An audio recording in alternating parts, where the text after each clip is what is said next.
que en esta semana el IRS está mandando 20,000 cartas a 20,000 aplicantes diciéndoles que o el programa o le rechazaron la aplicación, o dos, que devuelva el dinero que recibió, porque de lo contrario serán sometidos a la justicia.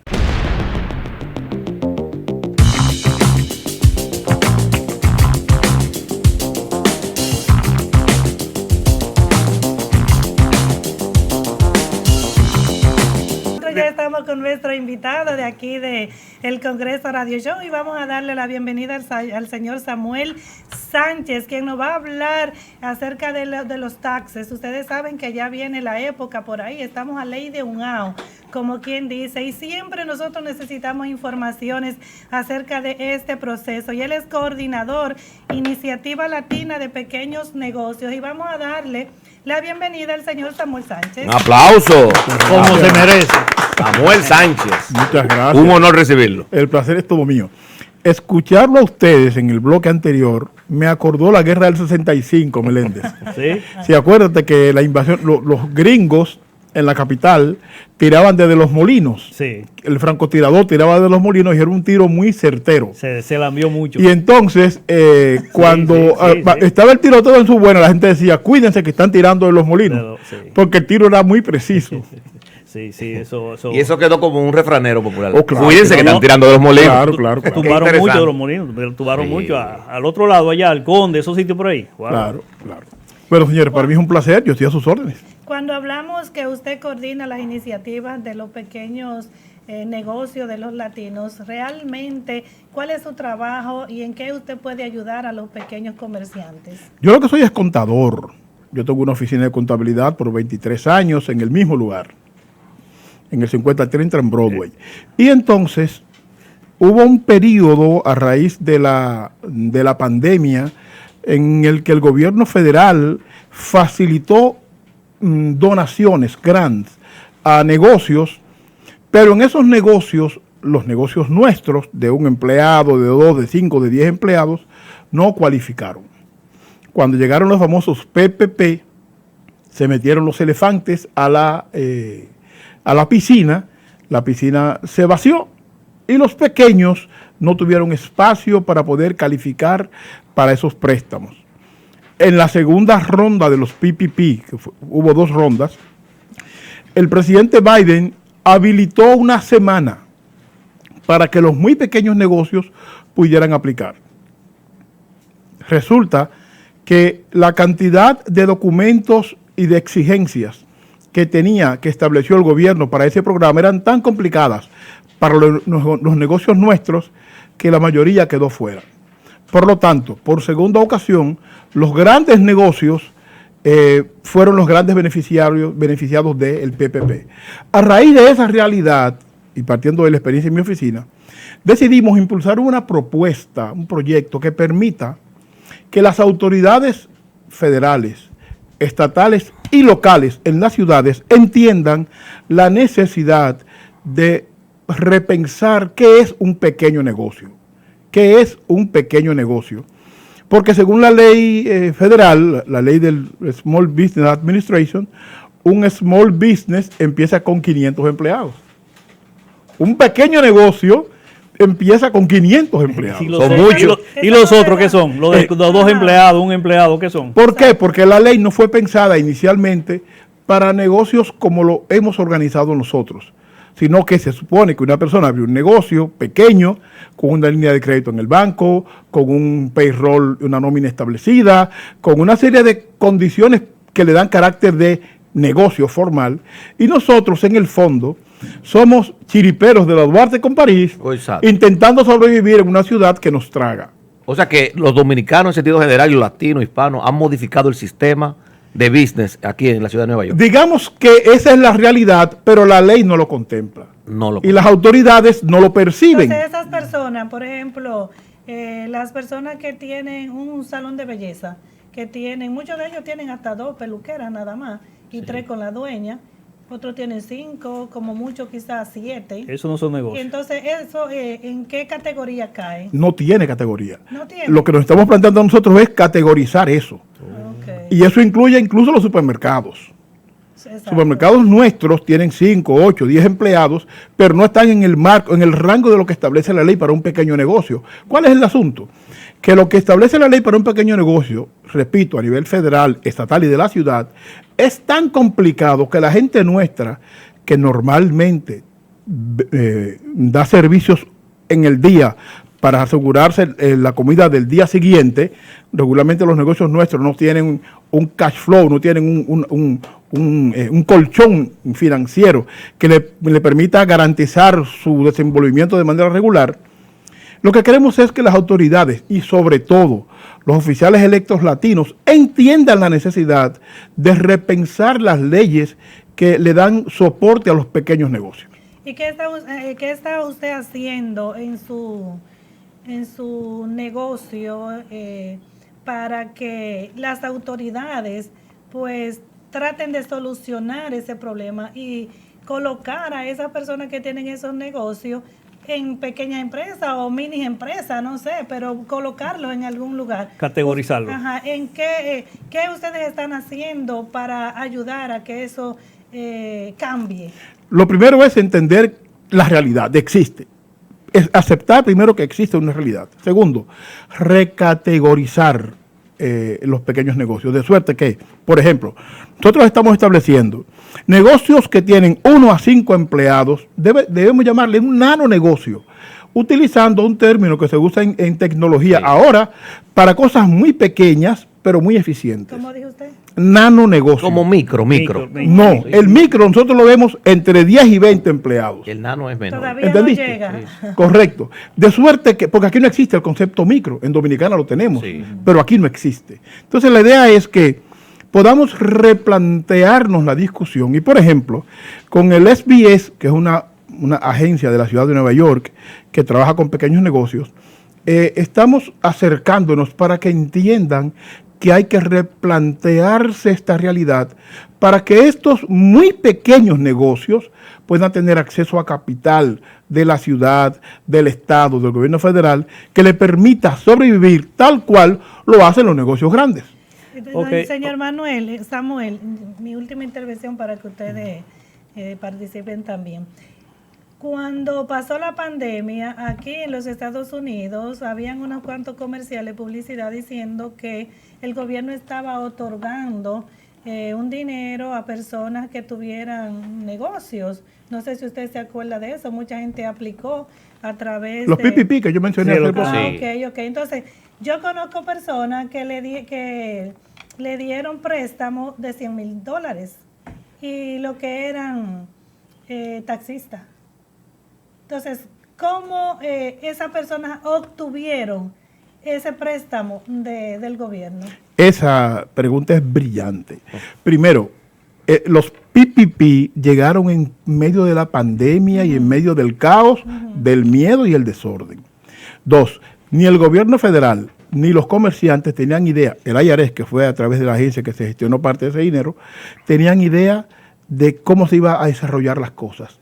Pero lo peor, nadie sabía si íbamos a llegar vivos al mes siguiente. Sí. Por lo tanto, no se previó nada inicialmente. Se sacó el dinero y después hablamos. Una lógica un poco irresponsable de parte del gobierno federal, que al no tener los linderos claros, le facilitó a la gente falsificar información, mentir. Ahí fue que descubrimos que ese salón de belleza que usted mencionó hace un rato no tiene empleados, tiene contratistas independientes. Que una persona que no está en una nómina, que no se le saca dinero de un salario, que no cumple un horario. Son los que llegan, que le rentan la silla al dueño. Y otros que no lo rentan, que llegan a un acuerdo, a un porcentaje con la dueña del salón, por ejemplo, pero que la dueña del salón cree que son sus empleadas y habla como que tiene empleadas o empleados y resulta que no, que la única empleada es ella. El resto son contratistas independientes. Cuando empezamos a someter las aplicaciones para los PPP, nos dimos cuenta que es que tú no tienes empleados. Hubo personas que abusaron del sistema en ese momento, mintieron de manera burda, y esas personas hoy están siendo investigadas. Ajá. En esa misma tesitura, hubieron personas que se dedicaron a conseguir esos préstamos. a conseguirle a otra persona esos préstamos, Sí. cobrándole grandes sumas, Correcto. grandes cantidades de dólares. Por ejemplo, $50,000, depende de la cantidad del préstamo que le iban a solicitar. De 200,000 te cobraban 50,000. Si era algo más, también te cobraban más. Es decir, y lo conseguían los préstamos, le conseguían a la persona esos préstamos, cobrándole 50,000, 60,000, $80,000. ¿Cómo tú ves esa situación? No, yo pienso que hay una complicidad de dos vías. El que da los 50,000 es porque sabe que algo no está bien y le están haciendo un trabajo incorrecto para obtener eso. Y el otro señor que tiene las habilidades para eso, o presume tenerlas, que sabe que, bueno, yo te lo voy a conseguir, yo voy a utilizar tu nombre para yo conseguir $50,000 y te doy el resto a ti. Eso es complicidad. Claro. Ahí están, los dos son culpables. Se dio mucho eso. Sí. Y por eso hay una investigación federal terrible, que tocó en este momento. Acabo de publicar unos artículos en un periódico local. Hay un programa que es para retención de empleados, que es nuevecito. Empezó en el 2023 y hubo que cerrarlo porque el nivel de fraude que descubrió la IRS a través de igual que lo que pasó con los PPP, fue extraordinario, a tal grado que en esta semana el IRS está mandando 20,000 cartas a 20,000 aplicantes diciéndoles que o el programa o le rechazaron la aplicación, o dos, que devuelva el dinero que recibió, porque de lo contrario serán sometidos a la justicia. Okay, entonces, esos préstamos que se consiguieron, ya sea de vía normal o anormal, hay que devolverlo. Hay préstamos que sí y hay otras que fueron donaciones. Por ejemplo, los PPP fueron donaciones. Cuando es una donación, eso está bajo investigación. Cuando es un préstamo, no. Un préstamo tú lo vas a pagar.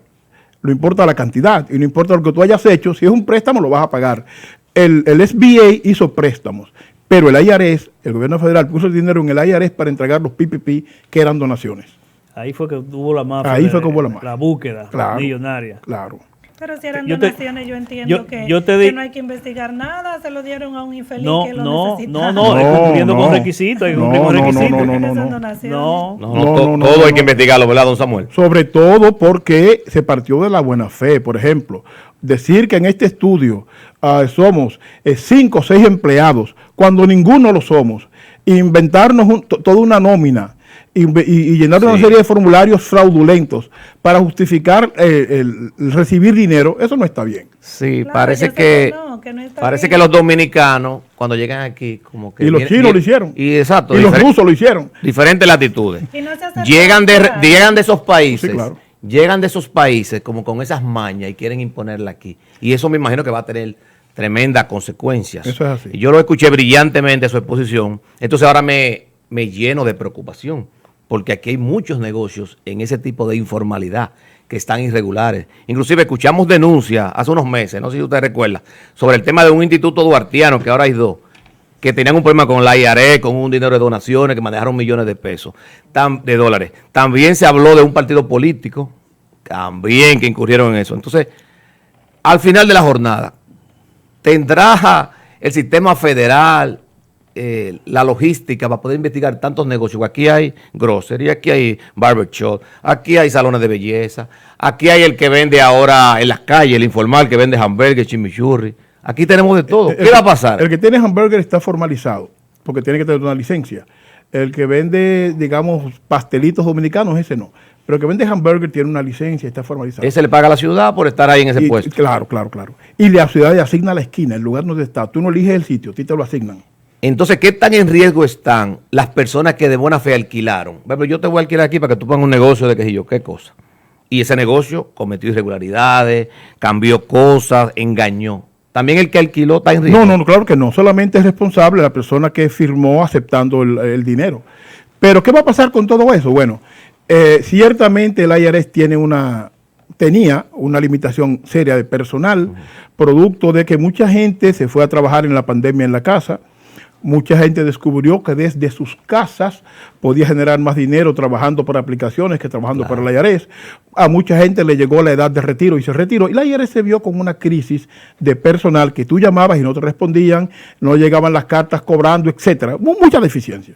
Bueno, el gobierno federal le aprobó $80,000 millones a la IRS para asegurar ingresos de personal, preparación de personal, y solamente para la costa este están contratando 5,000 personas nuevas que le van a dar seguimiento a esos casos. Wow. Solo para la costa este. Y ahí no hemos incluido, porque también recibimos denuncias por todas las vías. Lo que pasa es que a veces uno tiene cierto nivel de flexibilidad para algunos temas que yo sé que pueden lacerar y perjudicar. Pero aquí hay muchas emisoras, me dicen clandestinas. Oh, sí. Clandestinas que preparan una habitación, preparan un basement y ya son una emisora.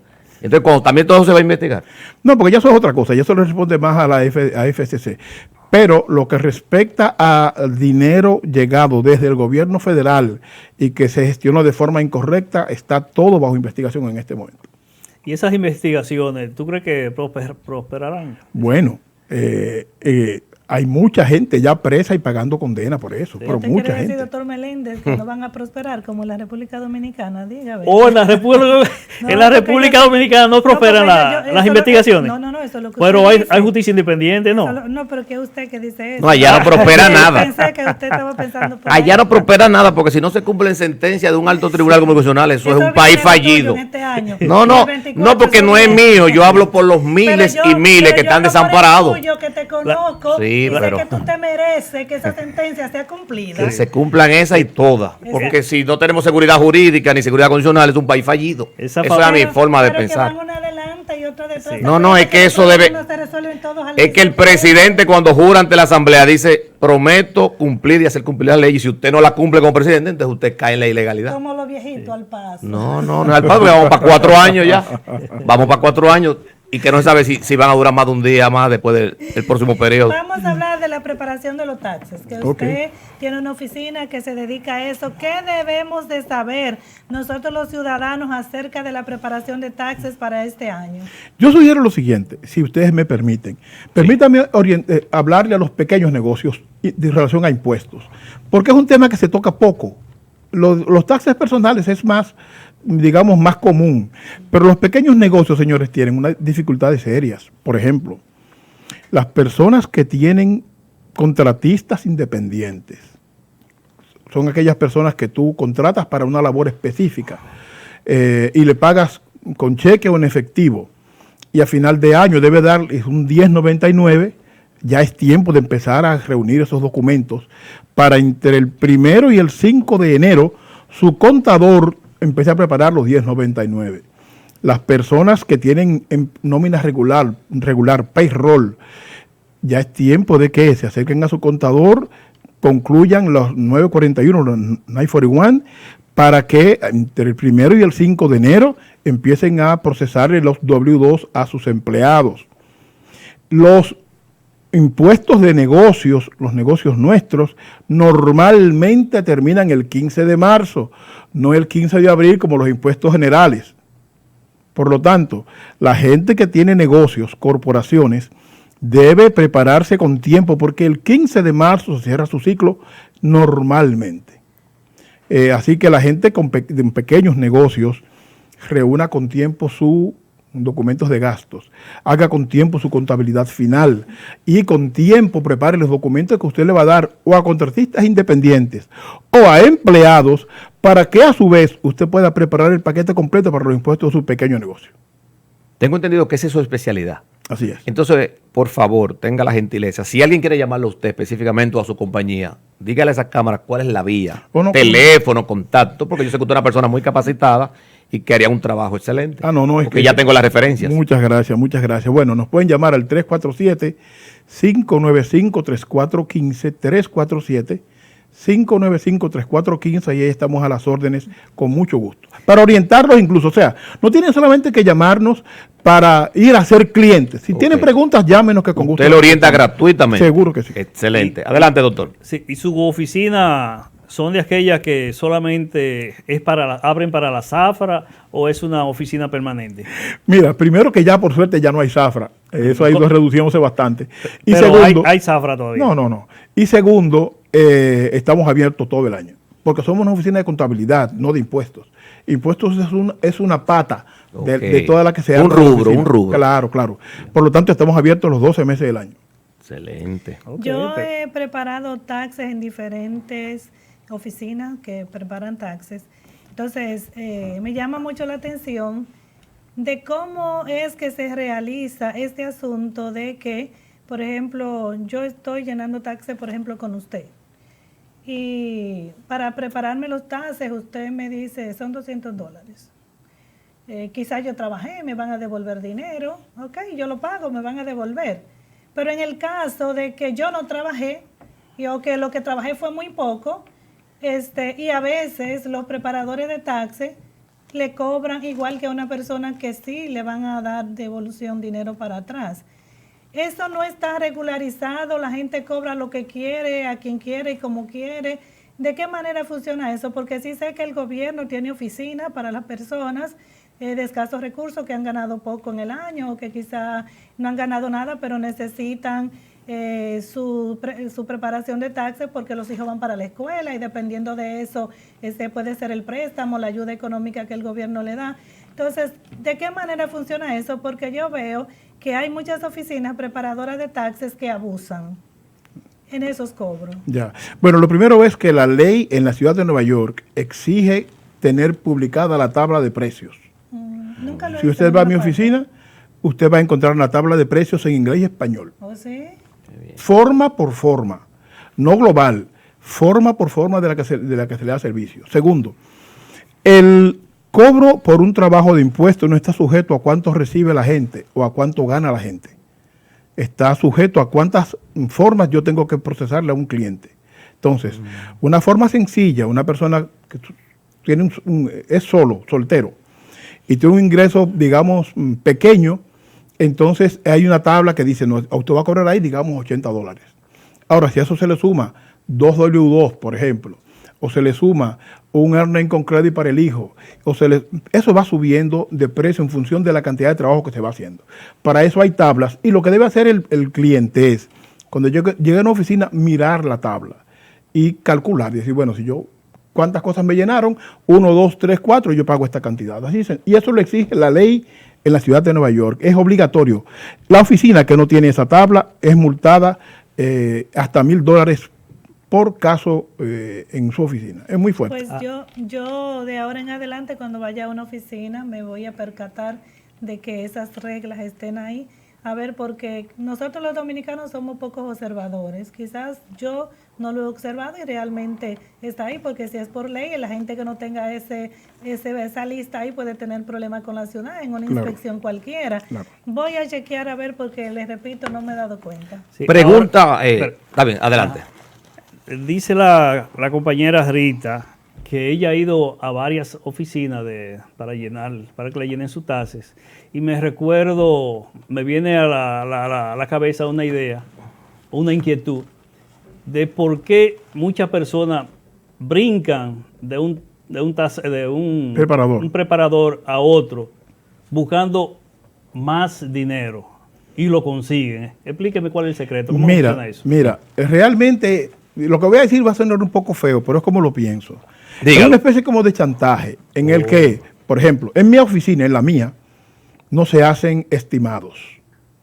Usted no va a mi oficina y me dice, hazme un estimado, para después ir a otra oficina a ver cuánto, y empezar, yo no me presto para eso. A ver quién me lo hace mejor. Porque yo soy un profesional. A la hora que yo me presto para eso, yo le estoy dando la posibilidad a una persona que no está buscando un buen servicio, sino intentando sacar más dinero, le abro la puerta para que entonces el otro o yo empecemos a jugar con números para que se quede conmigo. Yo no me presto para eso. Usted tiene todo el derecho de ir al otro lado, pero yo no hago estimados. 2, la necesidad de eso que usted llamó FAFRA, doctor, hace un ratito, ese mito un poco que se ha creado con relación a eso, hace que mucha gente no vea esto como lo que es, un oficio. Esto es un oficio, una profesión que tiene reglas de juego, hay que seguir regulaciones, etcétera. Y entonces entienden algunos, lamentablemente, que con llegar, trabajar 4 meses, hacer cualquier cosa y desaparecer, se resuelven. Y eso le falta el respeto a la profesión. Yo no sé qué tiempo tienen ustedes viviendo aquí, pero recuerden cuando las compañías de seguros aquí eran un desorden y hubo que regularlas con severidad. Y eso ha permitido que las compañías de seguros en la ciudad de Nueva York, por ejemplo, hoy cumplan de manera a pie juntillas la letra. pagamos un seguro mucho más alto, pero los niveles de irresponsabilidad a los que estamos sometidos de la ciudad, producto de cómo actuaba mucha gente con los seguros vehiculares, se han ido reduciendo casi al mínimo. Ok. Tengo... Pero sí es una realidad de que hay preparadores que consiguen más dinero que otros. No, eso no, es que no es posible. La matemática es Exacto, una ciencia exacta. Si usted tiene estos factores, debe darle este resultado, no importa el lugar donde usted vaya.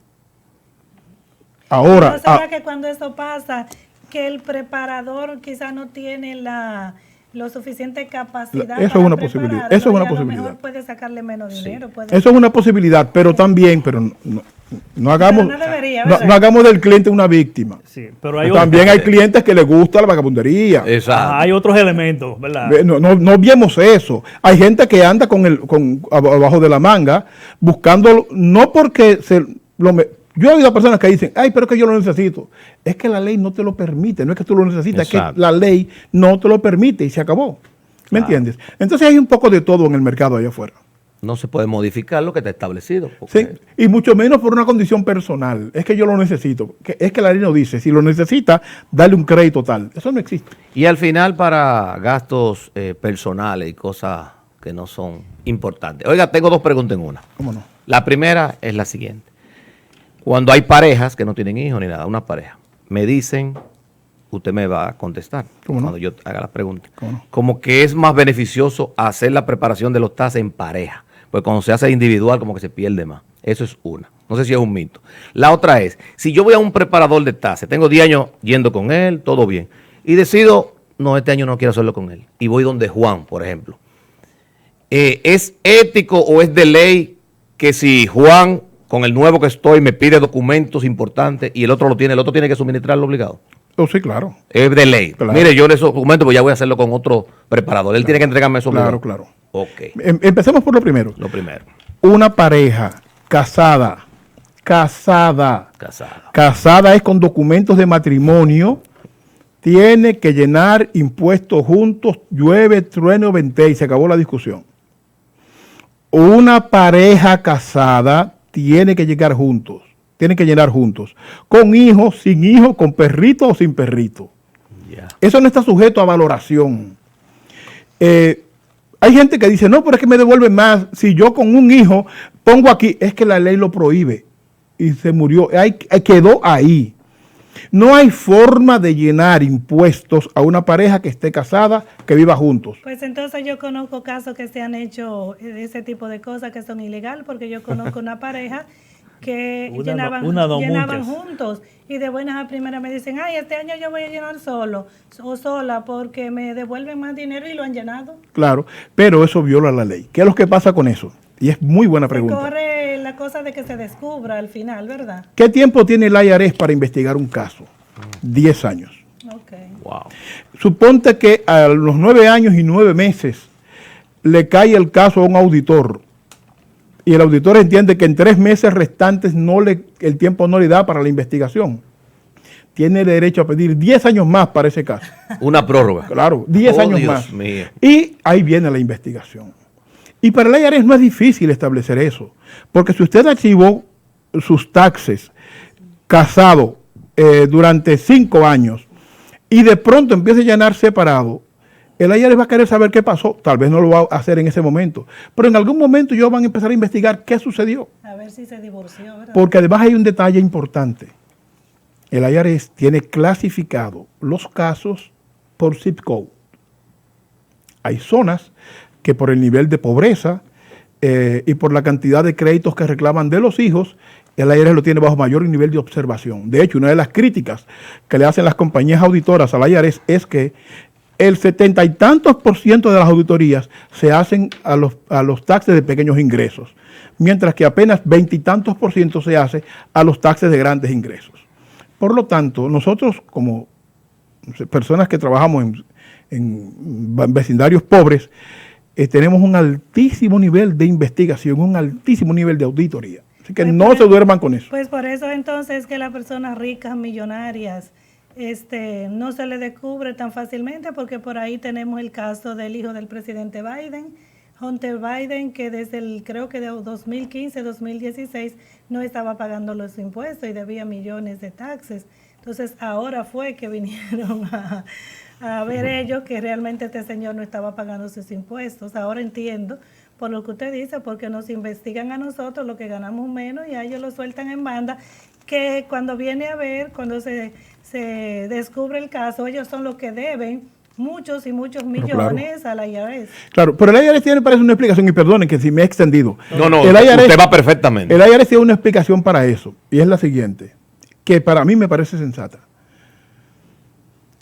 Los grandes capitales, las grandes empresas, los millonarios, tienen expertos, abogados y contadores que le hacen al IRS perder un tiempo brillante en discusión y en personal, mientras que en el caso mío o el suyo, nos mandan la carta y nosotros por miedo pagamos de inmediato. Entonces el asunto está en el tiempo que la IRS invierte en estas discusiones en corte con estos casos. El caso de Trump. El caso de Trump tiene ¿cuántos años discutiéndose? Sin embargo, todavía es el hecho de que sobre el caso de Trump no se resoluta nada, porque los abogados y los contadores que tiene, las firmas de contaduría que tiene, le ponen tanto palo a la rueda que hacen difícil poder cazar a un tiburón del tamaño de Trump. Y además que politizan los casos y no es correcto. Señor Samuel, ¿en qué va? Que hay preparadores de taxes que solamente le llenan taxes a personas que tienen W2 y las personas que trabajan por su cuenta, ellos no lo hacen. ¿Por qué? Mira, porque los casos de los Schedule C, los Independent Contractor o los Self-Employed, como tú quieras, son de alto riesgo. ¿Por qué? Porque una persona que no puede probar sus ingresos, una persona que no tiene prueba de gastos, te convierte el caso en un caso de altísima posibilidad de investigación.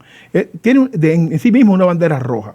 Y hay preparadores que no tienen el expertise, no tienen el conocimiento, no tienen la preparación para bregar con casos de ese tipo y prefieren solo quedarse con casos de W2 que la auditoría son relativamente menores. Y en ese caso que se descubra, por ejemplo, que una gente que dijo que trabajó independiente y va donde usted y le lleva, no sé, algún documento que dice que trabajó vendiendo en la calle, por ejemplo, accesorios, por decir algo, y usted le hace la preparación de los taxes y después el IRS lo investiga. El problema va también para usted porque sí, él le presentó un documento o algo.